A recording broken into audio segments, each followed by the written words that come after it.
नमस्कार मित्रांनो, मी आपणासमोर समाजामध्ये हे जे भोंदू बाबा आहेत त्यांच्यावर विश्वास ठेवणाऱ्या भक्तांना कशा प्रकारे फसवतात, त्यांची दिशाभूल करतात आणि जळता आरती कपूर घेऊन ती स्त्री जिभेवर ठेवते आणि गिटकून घेण्याचं नाटक करते। जीभ ही वल्ली राहते, आपली वल्ली असते, त्यासाठी आरती कपूराचा जो उष्णता आहे ती काय फरक पडत नाही। 3 सेकंद तर कळतच नाही। दिमागाला, आपल्या मस्तिष्काला जाणीव होण्यासाठी किमान 3 सेकंद लागतात आणि त्या 3 सेकंदामध्ये ती या हातावरून त्या हातावर असं करत असते। भक्तांना काय वाटते की बाय हे चमत्कार करते,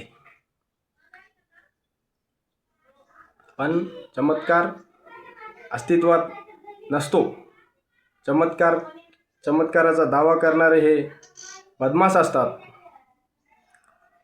त्याचा विरोध न करणारे हे भ्याड असतात, भित्रे असतात।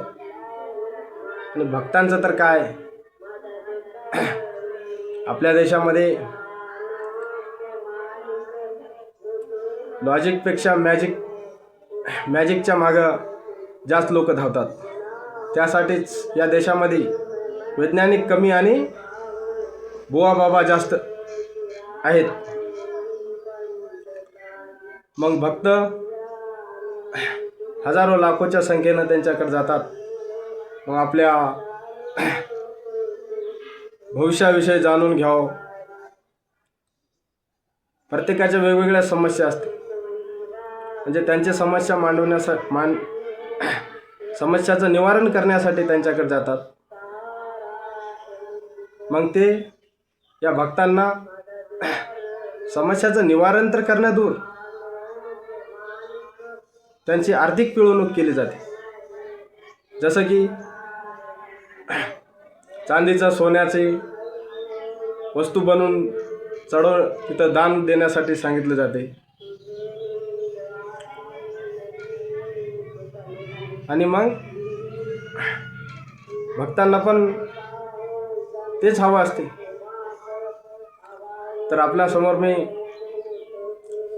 तो आरती कपूर जळता घेऊन दाखवणार आहे।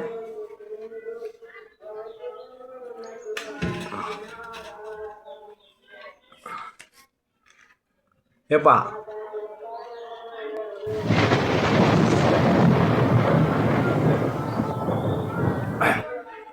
ठेवला जिभेवर आणि तोंड बंद केलं। मग याला ऑक्सिजन भेटले नसल्यामुळं हे बंद झालं।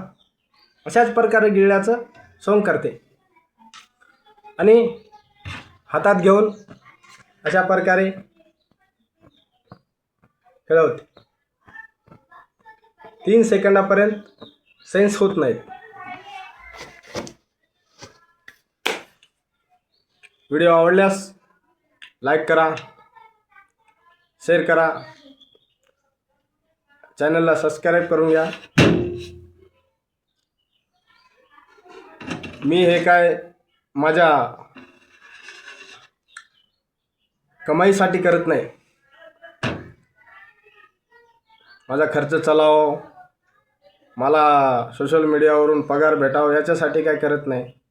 माझा उद्देशच हा की समाजामध्ये जे रूढी परंपरेनं धर्माच्या मागे लागून जे आलेली आहे फसवेगिरी, भोंदूगिरी, अंधश्रद्धा म्हणजे ज्या गोष्टीला काडीचा पुरावा नाही अशा गोष्टीला अंधश्रद्धा म्हणता येते। एवढं सोपं आहे ते।